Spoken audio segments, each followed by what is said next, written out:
Hello everyone, welcome to Bengali study with Jeet. আমি তোমাদের Jeet sir. আজকে আমরা যে টপিকটা নিয়ে আলোচনা করব সেটা হচ্ছে কল্যাণী বিশ্ববিদ্যালয়ের অন্তর্গত যে সমস্ত ছাত্রছাত্রীরা চতুর্থ সেমিস্টারে বাংলা মেজর নিয়ে পড়ছো তাদের জন্য একটা খুব ইম্পর্টেন্ট সাজেশন মূলক ভিডিও। তোমাদের এবার অর্থাৎ ফোর্থ সেমিস্টারে দুটো মেজর পেপার পড়তে হচ্ছে, মেজর 401 এবং মেজর 402। মেজর 401-এ তোমরা যে টপিকগুলো পড়ছো সেখানে পড়ছো রামায়ণ, বৈষ্ণব পদাবলী, শাক্ত পদাবলী এবং আমাদের তারই সঙ্গে তোমরা পড়ছো ভারতচন্দ্র রায়গুণাকরের লেখা অন্নদামঙ্গল কাব্য। আজকে মেজর 1 পেপারে যে টপিকগুলো রয়েছে সেগুলোর গুরুত্বপূর্ণ চতুর্থ সেমিস্টারে আসার মতো প্রশ্নের সাজেশন নিয়ে আলোচনা করব, যেখানে প্রত্যেকটা প্রশ্ন 5 এবং 10 নম্বরে বিভাজিত করে তোমাদের সঙ্গে আজকে আলোচনা করব। যার কারণে সবার প্রথমে বলবো ভিডিওটা সম্পূর্ণটা দেখো, কারণ পুরো ভিডিওটা যদি সম্পূর্ণটা না দেখো তাহলে কিন্তু তোমরা অনেকগুলো সাজেশন মিস করে যাবে এবং তারই সঙ্গে গুরুত্বপূর্ণ প্রশ্নগুলো জানা থেকে বঞ্চিত হয়ে যাবে। প্রত্যেকটা প্রশ্ন খুব বাছাই করা, বিগত বছরের প্রশ্নগুলোর থেকে অ্যানালিসিস করা এবং তোমাদের সামনে সেভাবেই কিন্তু উপস্থাপন করা হয়েছে। যার আগে বলবো সবার প্রথমে আমরা কিন্তু ইতিমধ্যে বৈষ্ণব পদাবলী অংশ থেকে কিন্তু ইতিমধ্যে সাজেশন পোস্ট করে দিয়েছি। তোমরা যদি কেউ না দেখে থাকো তাহলে কিন্তু সবার আগে বৈষ্ণব পদাবলী যে সাজেশনটা রয়েছে সেটা দেখে আসবে। আমি ভিডিও ডেসক্রিপশনে এবং দেখবে আই বাটনে লিংক আসছে, সেখানে তোমরা বৈষ্ণব পদাবলীর সাজেশনটা কিন্তু অবশ্যই দেখবে। তার আগে আজকে সবার প্রথমে বলবো যে ভিডিওটা ভালো লেগে থাকলে অবশ্যই ভিডিওটিকে একটি লাইক করে বন্ধুদের সঙ্গে শেয়ার করতে ভুলবে না। চ্যানেলে যদি নতুন হয়ে থাকো তাহলে অবশ্যই চ্যানেলটিকে সাবস্ক্রাইব করে পাশে থাকা বেল আইকনটি প্রেস করে চ্যানেলের সঙ্গে থাকবে। তাহলে চলো দেরি না করে মূল আলোচনার দিকে এগিয়ে যাওয়া যাক। আচ্ছা, তোমাদের যে ফোর্থ সেমিস্টারে বাংলা মেজর পেপার রয়েছে 401, সেখানে তোমরা সর্বপ্রথমে পড়ছো কৃত্তিবাসী রামায়ণ উত্তরকাণ্ড থেকে, মানে উত্তরকাণ্ড অংশটা তোমাদের পাঠ্য হিসেবে রয়েছে। এই অংশ থেকে তোমাদের নির্বাচিত কতগুলো 5 নম্বরের প্রশ্ন অবশ্যই তৈরি করতে হচ্ছে। যেমন আমি প্রথমে প্রশ্নগুলো বলবো এবং এক এক করে দেখবে নিচের স্ক্রিনে কিন্তু প্রশ্নগুলো লেখা আসবে, তোমরা কিন্তু সেখান থেকে অবশ্যই প্রশ্নগুলো খাতায় লিখে নেবে। যেমন প্রথম প্রশ্ন বলছে রামায়ণ উত্তরকাণ্ডে বর্ণিত কুম্ভকর্ণ চরিত্রটি বিশ্লেষণ করো। খুব গুরুত্বপূর্ণ একটি প্রশ্ন। দ্বিতীয় প্রশ্ন, রাবণ কিভাবে লঙ্কা রাজ্য পুনরুদ্ধার করেছিল এই ঘটনাটি বিশ্লেষণ করো। এরপরের জন্য বা এর পরের প্রশ্ন হিসেবে তোমরা পড়বে যে খুব ইম্পর্টেন্ট এই প্রশ্নটা, স্টার মার্কিং করে রাখবে, কৃত্তিবাসী রামায়ণের উত্তরকাণ্ডে বর্ণিত হাস্যরস প্রসঙ্গে আলোচনা করো। খুব গুরুত্বপূর্ণ একটি প্রশ্ন এবং এবছরে আসার মতো একটি প্রশ্ন।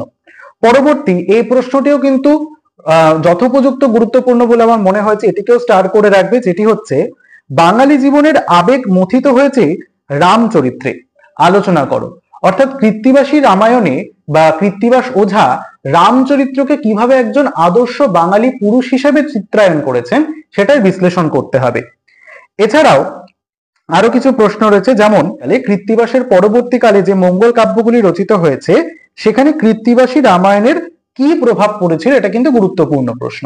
অর্থাৎ কৃত্তিবাসী রামায়ণের পরবর্তীকালে রচিত মঙ্গল কাব্যগুলির উপর কৃত্তিবাসের রামায়ণ কিভাবে প্রভাব বিস্তার করেছে সেটি আলোচনা করে, এটা কিন্তু ইম্পর্টেন্ট প্রশ্ন।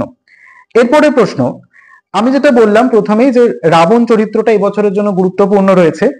রাবণ চরিত্র পরিকল্পনায় কৃত্তিবাসের স্বকীয়তার পরিচয় দাও। খুব ইম্পর্টেন্ট একটি প্রশ্ন। তারপর আমরা আরো একটি 5 নম্বরের প্রশ্ন পড়ব। মনে রাখবে যে প্রশ্নগুলো প্রথমে বলছি সেগুলো কিন্তু অবশ্যই 5 নম্বরের প্রশ্ন, যেখান থেকে 5 নম্বরের প্রশ্ন হিসেবে আরেকটি প্রশ্ন পড়বে যে উত্তরকাণ্ডের পরিসমাপ্তি শুধু কবিত্বপূর্ণ নয়, নাট্যগুণেও সমৃদ্ধ, আলোচনা করো।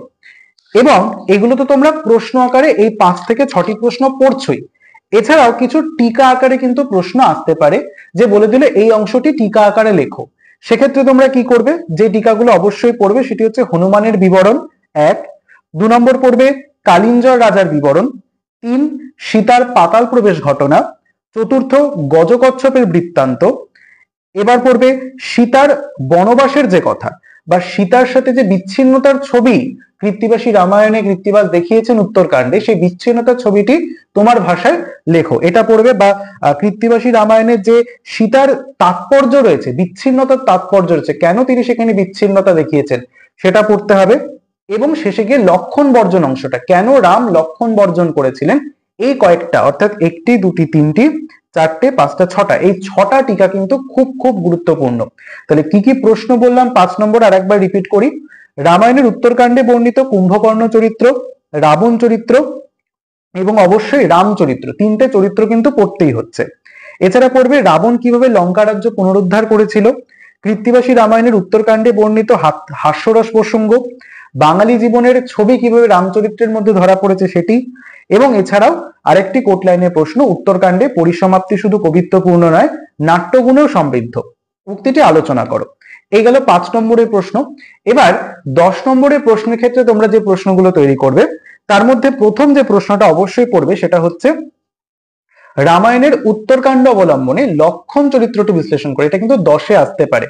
তারপর খুব ইম্পর্টেন্ট, কৃত্তিবাসী রামায়ণের বাঙালিয়ানার পরিচয় দাও, ইম্পর্টেন্ট একটি প্রশ্ন। এরপর রাবণের যমলোক পরিদর্শনের বিবরণ দিয়ে কবি কৃত্তিবাস কোন উদ্দেশ্য সফল করতে চেয়েছেন এটি লেখো, খুব গুরুত্বপূর্ণ এবং ভাইটাল একটি প্রশ্ন। এরপরে চলে যাব 10 নম্বরের জন্য আরো একটি প্রশ্ন, সেটি হচ্ছে এই 4 থেকে 5টি প্রশ্ন 10 নম্বরের জন্য সর্বাধিক গুরুত্বপূর্ণ। উত্তরকাণ্ডে সীতা চরিত্র নির্মাণে কবি যে মুন্সিয়ানার পরিচয় দিয়েছেন সেটি লেখো। এই যে কয়েকটা প্রশ্ন রামায়ণ অবলম্বনে বললাম, এই যে 5 নম্বরের আমি বলেছি তোমাদের 6 থেকে 7টা, টিকা বলেছি 6টা, এবং তারই সঙ্গে 10 নম্বরে বড় প্রশ্ন বলেছি 4-5টা মতো। দেখো তুমি বলবে স্যার এটা কি কোনো সাজেশন হলো, এটা তো আপনি সব প্রশ্নই দিলেন। একদমই নয়, এর বাইরে কিন্তু আরো অনেক প্রশ্ন রয়েছে, এবং যেহেতু এনইপি প্যাটার্নের এবছর প্রথম পরীক্ষা তোমাদের একটু বেশি প্রশ্ন পড়তেই হবে, কারণ বিগত বছরের সাজেশন দেখে কিন্তু পড়লে হবে না, বা বিগত বছরের সাজেশনেও সেভাবে কিছু নেই যেখান থেকে তোমাদের তুলে দেওয়া যাবে। তাই তোমরা যেহেতু একেবারে এনইপি প্যাটার্নে পড়ছো, তাই একটু বেশি প্রশ্ন তোমাদের পড়তে হবে, কারণ তোমরা ফার্স্ট ব্যাচ। এরপরের ব্যাচ তোমাদের যখন আসবে, অন্যান্য তোমাদের ভাই বোনেরা, তাদেরকে আমরা একটা গুরুত্বপূর্ণ সাজেশন দিতে পারি যে এটা তোমাদের আগের বছর এসে গিয়েছে, এবছরটা আসার চান্স কম রয়েছে, কিন্তু তোমরা যেহেতু এই সিলেবাসেরই প্রথম ব্যাচ, তাই তোমাদের কিন্তু এখান থেকে এই অংশগুলো অবশ্যই পড়তে হচ্ছে যেগুলো দেবো। এরপর আমরা বৈষ্ণব পদাবলী আলোচনা করব, বৈষ্ণব পদাবলী নিয়ে। তো সেক্ষেত্রে বৈষ্ণব পদাবলীর একটা আলাদা ডেডিকেটেড আমি একটা ভিডিও দিয়ে দিয়েছি, তোমরা কিন্তু অবশ্যই সেই ভিডিওটা দেখবে। দেখো ডেসক্রিপশনে লিংক দেওয়া রয়েছে এবং আই বাটনেও লিংক আছে, সেখান থেকেও তোমরা চাইলে দেখতে পারো, কারণ ওটাই হচ্ছে সামগ্রিক একটা সাজেশন বলতে পারো। ওটাকে আমি আর এখানে দিয়ে ভিডিওটাকে লেন্দি করব না। খালি একটা কথা আমি একটা নতুন ট্রেন্ড প্রশ্নে দেখতে পাচ্ছি, সেটা হচ্ছে যেটা বিগত বছরগুলিতেও এরকম ভাবে দিয়েছে, যে প্রত্যেকটা কবিতা কিন্তু ভালো করে তোমাকে জানতে হবে। প্রত্যেকটা কবিতার ভেতরের কয়েকটা লাইন তুলে দিয়ে কিন্তু প্রশ্ন করে বলছে, কয়েকটি লাইন তুলে দিয়ে বলছে এটি কোন পদের অংশ, পদকারকে, পদটি কোন পর্যায়ের পদ, উক্ত পদটির আলোকে তার মানে কবির যিনি লিখেছেন তার কবিত্ব শক্তি বা তার কবি কৃতিত্ব আলোচনা করো। তাই প্রত্যেকটা কবিতা জানা কিন্তু খুব দরকার, কোথা থেকে কোন কোট লাইনটা তুলে দেবে কবিতার ক্ষেত্রে বা পদের ক্ষেত্রে সেটা কিন্তু বোঝা দরকার। এটা একটা নতুন সংযোজন আমি দেখতে পেয়েছি, তাই প্রত্যেকটা পদকবিতা কিন্তু খুব ভালো করে পড়বে। এরপর আমরা আলোচনা করব সেটা হচ্ছে অন্নদা মঙ্গল কাব্য। দেখো অন্নদা মঙ্গল কাব্য বিগত বছরেও ছিল, সেক্ষেত্রে কতগুলো গুরুত্বপূর্ণ প্রশ্ন 5-এর জন্য আমি তোমাদের কাছে তৈরি করে রেখেছি, এবং অবশ্যই 10ও রয়েছে, একটু ভালো করে দেখবে। বলছে প্রথম প্রশ্ন অন্নদা মঙ্গল অংশ থেকে, ঈশ্বরী পাটনি চরিত্রটি অনাবিল সারল্যের প্রতীক, চরিত্র অবলম্বনে উক্তিটির যথার্থতা বিশ্লেষণ করো। 1। 2 নম্বর 5 নম্বরের ক্ষেত্রে পড়বে অন্নদামঙ্গল কাব্য অনুসরণে রাজা কৃষ্ণচন্দ্রের রাজসভার পরিচয় দাও, ভাইটাল প্রশ্ন একটি। পরের প্রশ্ন, বসুন্ধরের মর্তলোকে জন্মগ্রহণ বৃত্তান্তটি সংক্ষেপে বিবৃত করো, ইম্পর্টেন্ট প্রশ্ন। এবং একটি খুব ইম্পর্টেন্ট প্রশ্ন, শিবের বিবাহযাত্রা অংশের সংক্ষিপ্ত পরিচয় দাও অন্নদামঙ্গল কাব্য অবলম্বনে। এরপর 5-এর জন্য যেটা পড়বে সেটা হচ্ছে অন্নদামঙ্গলে প্রকাশিত হরিহর ও ভবানন্দ চরিত্র দুটির তুলনামূলক আলোচনা করো। একটা ইম্পর্টেন্ট প্রশ্ন, কোনো বছর আসেনি, এবছর কিন্তু একটা তীব্র সম্ভাবনা রয়েছে আসার। পরবর্তীতে 5 নম্বরের জন্য অন্নদামঙ্গল কাব্য অনুসারে হর পার্বতীর বিবাহ অনুষ্ঠানের বর্ণনা দাও, খুব ইম্পর্টেন্ট। অন্নদামঙ্গল কাব্য হরগৌরীর বিবাদ বর্ণনা করো, অর্থাৎ অন্নদামঙ্গল কাব্য অনুসরণে হরগৌরীর যে বিবাদ অংশ খুব হাস্যরস পরিপূর্ণ, সেটির বর্ণনা দাও। পরেরটা, অন্নদামঙ্গল কাব্য বলা যেতে পারে অনুসরণে দেবী অন্নদার জড়তি বেশের বর্ণনা দাও, খুব ভাইটাল প্রশ্ন। এবং শেষ 5 নম্বরে যেটা পড়বে সেটা হচ্ছে ভারতচন্দ্র তার অন্নদামঙ্গল কাব্যে কি ভাষা ব্যবহার করেছেন, অর্থাৎ যাবনী মিশাল ভাষা যেটাকে বলেছেন তিনি, সেই ভাষাটির পরিচয় দাও। খুব একটা ইম্পর্টেন্ট নয়, বাট একটু দেখে রাখবে এই প্রশ্নটা। এই গেল 5 নম্বরের। 10 নম্বরের ক্ষেত্রে যে প্রশ্নগুলো পড়বে তার প্রথম প্রশ্নটি হচ্ছে, রাজসভার কবি রায়গুণাকরের অন্নদামঙ্গল রাজকণ্ঠের মণিমালার মতো, যেমন তাহার উজ্জ্বলতা তেমন তাহার কারুকার্য। ভারতচন্দ্রের কবিত্বের প্রসঙ্গে রবীন্দ্রনাথের এই অভিমতের সার্থকতা বুঝিয়ে দাও। এটি 10 নম্বরের প্রশ্ন। পরবর্তীতে, অন্নদামঙ্গল কাব্যের দেবী অন্নদা চরিত্রে কবি ভারতচন্দ্র কতটা নতুনত্ব আনতে পেরেছেন সেটি আলোচনা করো। এটি একটি 10 নম্বরের গুরুত্বপূর্ণ প্রশ্ন। পরবর্তী তৃতীয় প্রশ্ন, প্রাচীন মঙ্গল কাব্যের ধারায় রচিত হলেও ভারতচন্দ্রের অন্নদামঙ্গল কাব্যকে আধুনিক বলবার কারণগুলি বিশ্লেষণ করো। অর্থাৎ ভারতচন্দ্রের অন্নদামঙ্গল কাব্যকে নূতন মঙ্গল বলা যায় কিনা এর যৌক্তিকতা বিচার করো। একই প্রশ্ন, তোমাকে একটু কাব্যিক ভাষায় বলতে পারে যে প্রাচীন মঙ্গল কাব্যের ধারায় রচিত হলেও ভারতচন্দ্রের অন্নদামঙ্গল কাব্যকে আধুনিক বলবার কারণগুলি বিশ্লেষণ করো, অথবা বলতে পারে যে ভারতচন্দ্রের অন্নদামঙ্গল কাব্যকে নূতন মঙ্গল বলা হয় কেন, বা নূতন মঙ্গল বলার যৌক্তিকতা বিচার করো। এটা দিতে পারে। এরপরে, অন্নদামঙ্গল কাব্যে মানব চরিত্র অঙ্কনে ভারতচন্দ্র কতটা কৃতিত্ব দেখিয়েছেন, অর্থাৎ মানব চরিত্রে তিনি যে বিশ্লেষণ করেছেন সেই মানব চরিত্র অঙ্কনে কতটা তিনি কবিত্ব শক্তি বা মুন্সিয়ানের পরিচয় দিয়েছেন সেটা বিবরণ দাও। এরপর, অন্নদামঙ্গল কাব্যের হাস্যরস বিচার করে, এটা খুবই হাস্যরস পরিপূর্ণ একটি কাব্য, এটা দেখবে। এবং যেটা লাস্টে দেখবে সেটা 8 নম্বর যে প্রশ্নটা বললাম, অর্থাৎ অন্নদামঙ্গল কাব্যে মানব চরিত্র অঙ্কনে কবি ভারতচন্দ্র কতটা কৃতিত্ব দেখিয়েছেন। এরই একটা অর প্রশ্ন ঘুরিয়ে দিতে পারে যে কেহ কেহ বলেন ভারতচন্দ্র রক্ত মাংসের খাঁটি মানুষ আঁকিতে পারেন নাই, তাহার সব চরিত্র এক একটি টাইপ চরিত্র মাত্র। অন্নদামঙ্গল কাব্যের কয়েকটি চরিত্র অবলম্বনে এই মন্তব্যের যথার্থতা বিচার করো। এই গেল একটি ইম্পর্টেন্ট প্রশ্ন অন্নদামঙ্গল অংশ থেকে। তাহলে 5 নম্বরেরও গেল, 10 নম্বরের বড় প্রশ্নটাও ক্লিয়ার করে দিলাম। এবার আমরা 401 পেপারের যে শেষ আমাদের টপিকটি রয়েছে, অর্থাৎ শাক্ত পদাবলী, এই অংশটা থেকে যে বিশেষ কয়েকটা প্রশ্ন পড়বো। তার আগে সবার আগে বলবো প্রত্যেকটা পদ ভালো করে জানবে, কারণ কোট লাইন তুলে কিন্তু প্রশ্ন আসে, এবং প্রতিটি পদ কে লিখেছেন, কোন পর্যায়ের পদ, এটা কিন্তু অবশ্যই জানতে হবে। একেবারে গিরি এবার আমার উমা এলে, আমি কি হেরিলাম নিশি স্বপনে, ওরে নবমী নিশি না হই ওরে অবসান, বা যেও না রজনী আজ লয়ে তারা দলে, প্রত্যেকটা পদ কে লিখেছেন এবং পদকারকে কোন পর্যায়ের পদ জানতে হবে অবশ্যই।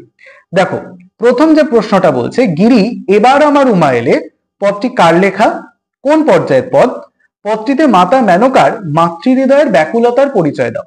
এই এক গেল। এরপরে ওরে নবমী নিশি না হই ওরে অবসান, পদটি কার লেখা, কোন পর্যায়ের পদ, পদটির মর্মার্থ বিশ্লেষণ করো। অথবা প্রশ্নটি তোমাদের এভাবে ঘুরিয়ে দিতে পারে যে এই পদটি কার লেখা, একটি যে কোনো কোট লাইন, ধরো ও আমি কি হেরিলাম নিশি স্বপনে, এর মধ্যেকার কোন একটি লাইন তুলে দিল, তুলে দিয়ে বললো আলোচ্য পদটি কোন পর্যায়ের অন্তর্গত বা কোন পদের অন্তর্গত, পদটি কোন পর্যায়ের, রচয়িতাকে বা পদকারকে, সেই পর্যায়ের পদ রচনায় পদকর্তার কৃতিত্ব বিশ্লেষণ করো। এটা দিতে পারে। এবং খুব ভাইটাল একটা পদ এবছর, যেটা হচ্ছে যেও না রজনী আজ লয়ে তারা দলে, আলোচ্য পদটি কোন পর্যায়ের, পদকর্তাকে, পদটির কাব্যমূল্য বিচার করো। খুব ইম্পর্টেন্ট এই প্রশ্নটি, আশা করছি তোমরা প্রশ্নগুলো লিখছো। এরপর, দাশরথী রায়ের কোন পদটি তোমাদের পাঠ্য, এইভাবে তোমাদের ডাইরেক্ট প্রশ্ন না দিয়ে ইনডাইরেক্ট প্রশ্নও কিন্তু দিতে পারে। বলে দিল দাশরথী রায়ের কোন পদটি তোমাদের পাঠ্য, পাঠ্য পদটির তাৎপর্য বিশ্লেষণ করো। আবার তোমার পাঠ্য পদ অবলম্বনে কবি কমলাকান্ত ভট্টাচার্যের কবি কৃতিত্বের পরিচয় দাও। এটাও ঘুরিয়ে দিতে পারে যে ডাইরেক্ট কোনো পদের না তুলে দিয়ে বলে দিল যেহেতু তোমাদের দুটো পদ কমলাকান্ত ভট্টাচার্য রয়েছে, একটা হচ্ছে গিরি এবার আমার উমা এলে আর মা আমায় ঘুরাবি কত, দুটো একবারে দিয়ে দিতে পারে। বলে দিল তোমার পাঠ্য পদ অবলম্বনে কবি কমলাকান্ত ভট্টাচার্যের কবি কৃতিত্বের পরিচয় দাও। এটা একবারে দিতে পারে। আগে যেভাবে বললাম সেভাবেও তো তোমরা পড়ছো, এটা কিন্তু একবারে ডাইরেক্ট কোশ্চেন হিসেবে পড়বে। আবার দিতে পারে রামপ্রসাদ সেন এর পাঠ্য শাক্ত পদ অবলম্বনে তার কৃতিত্ব বিচার করো। রামপ্রসাদ সেনের কটি পদ আছে, 3টি পদ আছে, মাথায় রাখতে হবে। কমলাকান্ত ভট্টাচার্যের 2টি, রামপ্রসাদ সেনের 3টি। আমি কি হেরিলাম নিশি স্বপনে, ওরে নবমী নিশি আর শুকনো তরু মঞ্জুরে না, এই 3টে পদ অবলম্বনে রামপ্রসাদ সেনের কবি কৃতিত্ব বিচার করতে দিতে পারে। ঠিক আছে। আবার ঘুরিয়েও একটা একটা করে আলাদা আলাদাও দিতে পারে। আমাদের যেমন মধুসূদন দত্ত রয়েছে, দাশরথী রায় রয়েছে, এরা বাদ দিয়ে কমলাকান্ত ভট্টাচার্য এবং রামপ্রসাদ সেন অবশ্যই অবশ্যই এভাবে কিন্তু ঘুরিয়ে দিতে পারে, কারণ তাদের কিন্তু একাধিক পদ আমাদের পড়তে হচ্ছে। তাই 3-4টে পদকে এক করে বলতে পারে রামপ্রসাদ সেনের কবি কৃতিত্ব বিচার করো বা কমলাকান্ত ভট্টাচার্যের কবি কৃতিত্ব তোমার পাঠ্য পদগুলি অবলম্বনে বিচার করো, এভাবেও কিন্তু দিতে পারে। তাহলে এই হচ্ছে মোটামুটি 4 থেকে 5টা শাক্ত পদাবলী থেকে প্রশ্নের সাজেশন। তাহলে এই হচ্ছে মোটামুটি তোমাদের যেগুলো দিলাম 4th সেমিস্টারে বাংলা মেজর পেপারের 401 এই যে ফার্স্ট পেপারটি রয়েছে তার গুরুত্বপূর্ণ কিছু প্রশ্নের সাজেশন। এবং খুব শীঘ্রই তোমাদের 402 পেপার অর্থাৎ কাব্যের রূপভেদ, বীরাঙ্গনা কাব্য, বিভিন্ন 19 শতকের গীতি কবিতা, আধুনিক গীতি কবিতা, এই সমস্ত কবিতাগুলোর এবং এই যে 402 পেপারটি রয়েছে তার সাজেশন নিয়েও কিন্তু খুব শীঘ্রই হাজির হব। যার কারণে অবশ্যই কিন্তু এই ভিডিওটা ডেসক্রিপশনে বা কমেন্ট সেকশনে গিয়ে তোমাদের লিখতে হবে তোমরা 402 পেপারের সাজেশন চাও কিনা। তাহলে অবশ্যই কিন্তু তোমাদের কমেন্টের অপেক্ষায় রয়েছি, জানাতে ভুলবে না। এবং আজকের ভিডিওটা কেমন লাগলো সেটাও কিন্তু অবশ্যই কমেন্টে জানাবে। দেখা হচ্ছে তাহলে পরের ভিডিওটিতে। সকলে ভালো থেকো, টাটা।